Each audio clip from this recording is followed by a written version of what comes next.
వాడు ఫస్ట్ పెళ్లి శుభం అంటాడు, వాడు రెండో పెళ్లి శుభం అంటాడా?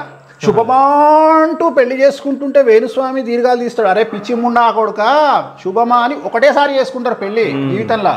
శుభమా అంటూ రెండో పెళ్లి, శుభమా అంటూ మూడో పెళ్లి, శుభమా అంటూ నాలుగో పెళ్లి చేసుకోడు సమాజంలో ఇవ్వడు.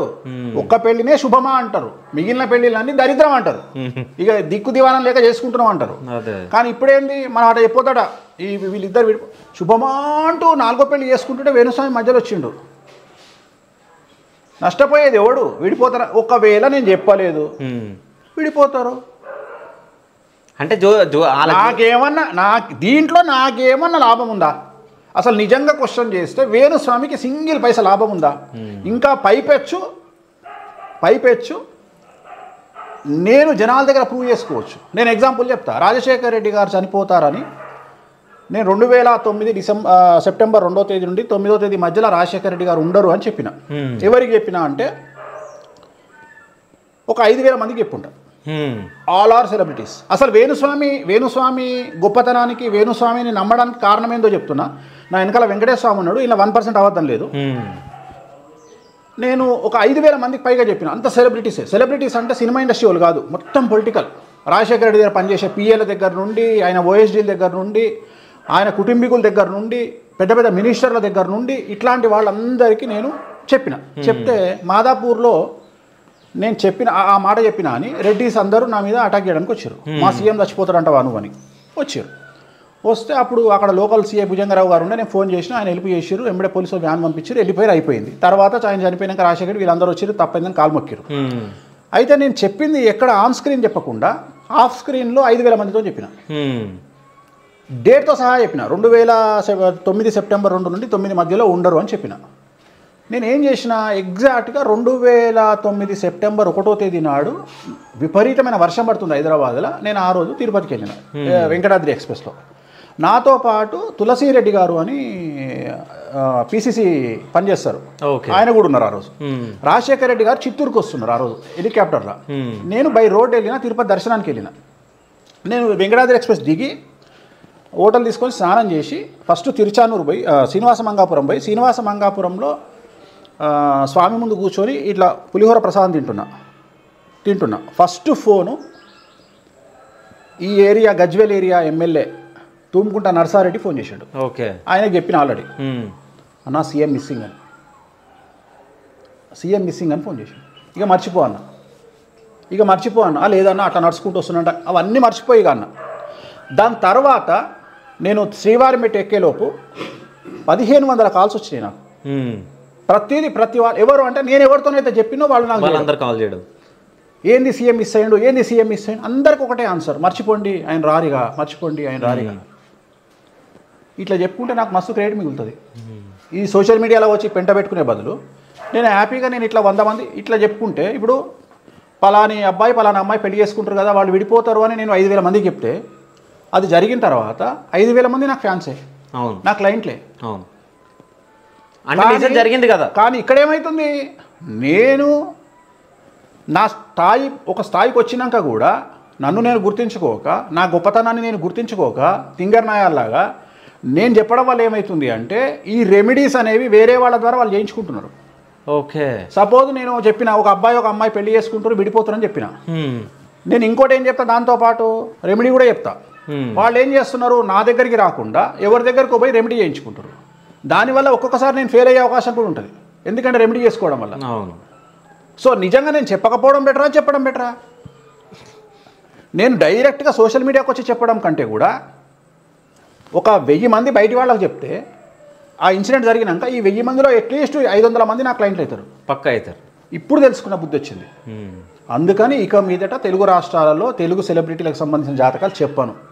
మీ గంగల పడి సావండి, హ్యాపీగా కర్ణాటక, తమిళనాడు, కేరళ, మహారాష్ట్ర హ్యాపీగా చెప్పుకుంటా. సో పాన్ ఇండియా లెవెల్లో చెప్పుకుంటా తప్ప తెలుగు రాష్ట్రాలలో సెలబ్రిటీలకు సోషల్ మీడియాలో జ్యోతిష్యం చెప్పను. ఓకే, అంటే పాన్ ఇండియా మూవీ లాగా పాన్ ఇండియా జ్యోతిష్యం అంతేనా? అంతే. ఎందుకంటే ఇక్కడ మనోభావాలు దెబ్బతింటాయి కదా, హీరోయిన్లను మూ అని తిడితే మనోభావాలు దెబ్బతినాయి, హీరోయిన్ల జాతకాలు చెప్తే మనోభావాలు దెబ్బతింటాయి. ఇక్కడ మన దగ్గర వెరైటీ. సో బండబూతులు తిడితే దెబ్బతినవు, జాతకం చెప్తే దెబ్బతింటాయి. ఓకే, మీ దెబ్బ తినొద్దు, నాకు అవద్దు. ఎందుకంటే సందీప్ రెడ్డి వంగాలాగా నేను కూడా నేర్చుకున్నా. అర్జున్ రెడ్డి అనే సినిమా తీస్తే ఇక్కడ తిట్టిరు కాబట్టి ఆయన పోయి ఆడ బొంబాయిలో ఎరగదీస్తుండు. అట్లనే నేను కూడా ఒకటే అనుకున్నా, ఇది ఏదైనా నెక్స్ట్ లెవెల్కి వస్తుంది. భగవంతుడు మనం ఆయన చెప్పింది మనం వినకపోతే కొద్దిగా వంకర చేసి చెప్తారట. అంటే వంకర చేసి చెప్తా అంటే సీదా నైనికాలతో తేడా నికాలనా అట్లా వంకర చేసి చెప్తారట. అట్లా నాకు ఇప్పుడు చెప్పిండు, అరే పిచ్చినాయాలా నువ్వు తెలుగు రాష్ట్రాల లెవెల్ కాదు, ఆల్రెడీ మన జరిగిన 3 నెలల నుంచి జరుగుతున్న రచ్చ వల్ల నేను కర్ణాటకలో గుర్తుపడుతున్నారు, తమిళనాడులో గుర్తుపడుతున్నారు, కేరళలో గుర్తుపడుతున్నారు, నువ్వేమో పిచ్చినాయాలా ఇక్కడ చెప్పుకుంటున్నావు, చెప్పుకో అక్కడ. అందుకని స్టాప్. సో నెక్స్ట్ బాలీవుడ్ ఇంకా మిగిలినవి అని చెప్తా. తెలుగులో మాత్రం సెలబ్రిటీల జాతకాలు కానీ ఇంకా రాజకీయ నాయకుల జాతకాలు చెప్పను ఇంకా. ఓకే, అంటే జస్ట్ ఈ కాంట్రవర్సీలు అవుతున్నాయని చెప్పొద్దు అనుకుంటున్నారా లేకుంటే? కాదు, రీజన్ ఏంటంటే నా వల్ల బెనిఫిట్స్ పొందుతూ కూడా నేను ఎందుకు లాస్ అవుతున్నా. ఓకే, ఇప్పుడు నా దగ్గరకు వచ్చే క్లయింట్లతో నాకేం ప్రాబ్లం లేదు. ఒక విఐపి పూజ నార్మల్ పూజ తేడా ఉంటుంది. సో విఐపి పూజలు అనేటువంటివి నేను ఫేస్ మీద చెప్పడం వల్ల వాళ్ళు వేరే వాళ్ళ దగ్గర చేయించుకుంటున్నారు. వాళ్ళు బాగుపడడం వల్ల నా క్రెడిట్ దెబ్బతింటుంది, జరగకపోతున్నాయి కొన్ని. నేను అదే వదిలేసింది అనుకో జరుగుతాయి. జరిగినప్పుడు ఏమైతాయి, నాకు బయట జనాల మార్కెట్ పెరుగుతుంది, ఆన్ స్క్రీన్ మార్కెట్ నాకు వద్దు. ఇప్పుడు కూడా నేను బతికేది ఆఫ్ స్క్రీన్ మార్కెట్ మీదనే.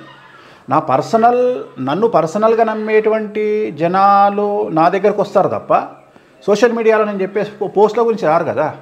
వాళ్ళిద్దరి గురించి నేనేం చెప్పను, వాళ్ళిద్దరి గురించి చెప్పడం వల్లనో ఇంకెవడి గురించి చెప్పడం వల్లనో రారు కదా. ఇప్పుడు జగన్మోహన్ రెడ్డి గెలుస్తాడు అని నేను చెప్పినా అంటే అది నేను నమ్మిన జ్యోతిష్యం. ఎక్కడ ఫాల్ట్ అయ్యింది, ఓడిపోయినా, బట్ అదే స్టాండ్ మీద ఉన్నా. కానీ గెలిచినప్పుడు నాకేం కిరీటాలు పెట్టలే కదా. సో సక్సెస్ రేట్ చూస్తారు. సో ఎవరు చూస్తారు సక్సెస్ రేటు? నా ఫాలోవర్స్ చూస్తారు, నా దగ్గరికి రావాలనుకునేవాడు చూస్తాడు. మిగతా విషయాలు వేరే వాడు పట్టించుకుంటారు, వేరే పట్టించుకుంటాడు. నాకు అనవసరం. నాకు కావాల్సింది నా దగ్గరికి జనాలు వస్తున్నారా రావట్లేదా, నా వర్క్ నడుస్తుందా నడవట్లేదా, నన్ను ఎంత నమ్ముతున్నారు, నాకు క్లయింట్తో ఉన్న ప్రత్యక్షమైనటువంటి రిలేషన్ ఏంది, వ్యక్తిగతంగా నేను వాళ్ళతో బిహేవ్ చేస్తున్న విధానం ఏంది. నేను ఒక అమ్మాయి వస్తే తల్లి తప్ప వేరే మాట మాట్లాడా, తల్లి అమ్మ అని మాట్లాడతా. నేను నిజంగానే ఒక అమ్మాయిని దేవతా రూపంలో చూస్తా. కారణం ఏంటి అంటే నేను కొలిచే కామాఖ్య యోని రూపంలో ఉంటుంది కాబట్టి నేను ఏ అమ్మాయినైనా తల్లి అంట, ఒక నా చెల్లిగానో తల్లిగానో చూస్తా తప్ప నాకు ఆ అమ్మాయి ఏ బట్టల మీద వచ్చినా కనీసం 1% నా లుక్లో తేడా ఉండదు. నేను ఆ అమ్మాయిని నేను తల్లి అని పిలుస్తా. సో నేను అట్లనే నా దగ్గరకు వచ్చే క్లయింట్ డబ్బులు లేదు, నో క్యాస్ట్ ఫీలింగ్స్, నేను ఏ కులస్తునింటికి పోయి భోజనం చేయమన్నా చేస్తా, నాకు నీట్గా ఉండితే చాలు, నేను అన్నిటికీ దూరం, నాకు శివకేశవులకు భేదం లేదు, నేను శివుడిని పూజిస్తా, విష్ణువుని పూజిస్తా, నాకు క్యాస్ట్ పరంగా నాకు ఫీలింగ్స్ లేవు, నేను అన్నిటికీ అతీతంగా ఉంటా. సో నేను ఒకటే అనుకుంటా, నేను డైరెక్ట్గా హ్యాండిల్ చేసే విధానాన్ని బట్టి జనాలు నన్ను ప్రేమిస్తున్నారు. సో ఈ జనాల ప్రేమ అందరికీ తెలియకపోవచ్చు. ఇప్పుడు నేను కట్టర్ హిందువును, నాకు రాముడు అంటే ఇష్టం. అంత మాత్రాన ఎవడో రాముని తిట్టిండు లకిడికాపుల్లా అని కత్తి పట్టుకొని ఉరక రోడ్డు మీదకి మనసులో బాధపడతా. అట్లనే వేణుస్వామిని ప్రేమించి అభిమానించే వాళ్ళందరూ వేణుస్వామి అంటే ప్రేమనే. కానీ వేణుస్వామిని ఎవడో విమర్శించగానే వాని ఇంటి ముందరికి పోయో ఆ ఛానల్ ముందరికి పోయో కట్టెలు పట్టుకొని కొట్లాడరు, మనసులో పెట్టుకుంటారు, బాధపడతారు. సో నేను బాధపడ్డట్టే, నేను రాముడి విషయంలో బాధపడ్డట్టే వాళ్ళు నా విషయంలో బాధపడతారు. నేను బాధపడొద్దని చెప్తా, ఇది పెద్ద విషయం కాదురా బాబు, బాధపడకండి, ఇది నా జాతకంలో భాగము. 6,000 కోట్లు ఖర్చు పెడితే కానీ దొరకనటువంటి అంబానీ పబ్లిసిటీ నాకు పుక్కడుకు దొరుకుతుంది. సో ఎంజాయ్ చేయండి అని చెప్తా. సో నెగిటివ్లో కూడా మీరు పాజిటివ్? నెగిటివ్ ఎందుకు అవుతుంది, పాజిటివేనా? ఇప్పుడు నేను సింపుల్ అది చెప్తా. మనం టీవీ డిబేట్ పెడదాం, దేవుడు ఉన్నాడు అని చెప్పేటోని ఒకడని చూస్తాడా? చూడరు. అదే రాముడు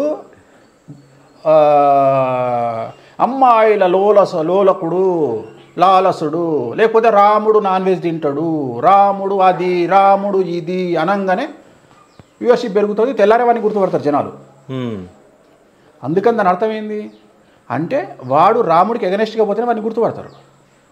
అట్లనే వేణుస్వామి గురించి ఇప్పుడు మార్కెట్ ఎట్లుంటుంది, వేణుస్వామి అనేది సేలబుల్ కంటెంట్ అయినప్పుడు వేణుస్వామి జనాలు కూడా ఎట్లా తయారయ్యారంటే ఎంటర్టైన్మెంట్ కావాలి, ఎవరు దేని నుంచుకుండు, ఎవరితో ఎవరు రంకు బాగోద్దని నడిపిస్తారు, మళ్ళీ సీరియస్గా ఉండదు. రాత్రి పండుకునేటప్పుడు ఎంజాయ్ చేసి నవ్వుకొని మంచిగా అనుకుంటారు. మళ్ళీ నెక్స్ట్ డే ఇంకోటి కావాలి, 2-3 ఈ వారం ఏం లేవురా కాంట్రవర్సీలు అంటే జనాలు అంతా అడిక్ట్ అయిపోయారు సోషల్ మీడియాకు. అవును, అంటే ఎంటర్టైన్మెంట్ కావాలి. నిండు పట్టు చీర కట్టుకొని సోషల్ మీడియాలో ఇన్స్టాగ్రామ్లో వీడియో పెడితే ఒక అమ్మాయి మహా అంటే 50,000 చూస్తారు.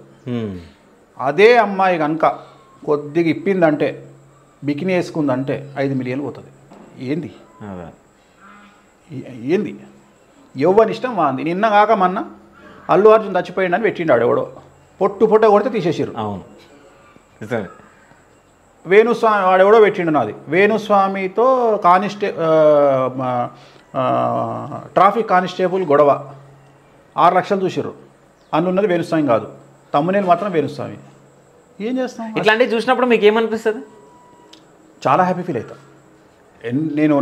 నేను ఒక పల్లెటూరు నుండి వచ్చి వాళ్ళ ఇంత తోపైనా అంటే పెద్ద విషయం కదా, పెద్ద విషయం కదా. వేణుస్వామి అనే బ్రాండ్తో జనాల్లోకి వెళ్ళిపోతుంది మాట అంటే, అంతమంది చూస్తున్నారు అంటే మామూలు విషయం కాదు కదా. ఇప్పుడు వేణుస్వామి అనగానే ఇప్పుడు టీవీ ఛానల్స్ కూడా డిబేట్లు పెడుతున్నాయి నా మీద, కాంట్రవర్సీలు చేస్తున్నాయి అంటే వాళ్ళకి యాడ్లు వస్తున్నాయి నా మీద, అంటే నా ప్రోగ్రామ్ మీద యాడ్లు వస్తున్నాయి. ప్లస్ నా ప్రోగ్రామ్ మీద యూట్యూబ్లో ఒక్కొక్కటి 10 లక్షలు పోతుంది నన్ను తిడితే. సో వాళ్ళకు సేలబుల్ ఐటమ్ కదా నేను. సో అది గొప్పతనమే కదా. నేను సేలబుల్ ఐటమ్ అయినందుకు గొప్పగా ఫీల్ అవుతా. ఇవాళ ఈ స్థాయికి వచ్చి జ్యోతిషం అంటే వేణుస్వామి పేరు వినబడుతుంది అంటే ఇట్ ఇస్ అ బ్రాండ్. నేను హ్యాపీ ఫీల్ అవుతా. నేను ఎప్పుడు బాధపడతా అంటే, నేను ఒక అద్దాల మహల్లో ఉండి ఎవడు పడితే వాడు వచ్చి రాయంగానే నా అద్దాలు వలిగిపోతే నేను బాధపడతా. నేను గనేట్లతో కట్టుకున్నా నా ఇల్లు, నువ్వు వేసే రాయి రివర్స్ నీకే తగులుతుంది, నాకు ఏం కాదు. నాకు ఐఎమ్ హ్యాపీ. నేను గనేట్లతో కట్టిన, ఆ గనేట్లు కూడా నా మీద జనాలు 10 ఏళ్ళ నుండి వేసిన వాటితో కట్టుకున్నా. సో నాకేం టెన్షన్ లేదు, ఐఎమ్ వెరీ హ్యాపీ.